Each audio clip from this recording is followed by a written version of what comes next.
Ro'zaning salomatlikka ta'siri. Mo'minlarning ushbu ibodatni ado etishga muhabbatlari va shijoatlari yanada oshishi uchun tibbiyotga asoslanib, ro'zaning foydalarini ochib berishga harakat qilamiz.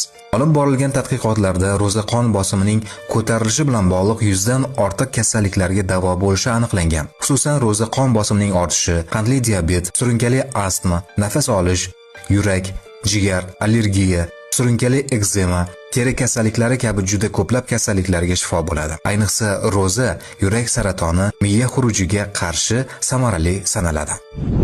2016-yilda Nobel mukofotiga sazovor bo'lgan yaponiyalik olim Yasunori Asumi aniqlagan eng qiziq holatlardan biri organizmning eng faol ishlaydigan vaqti ochlik paytida bo'lar ekan.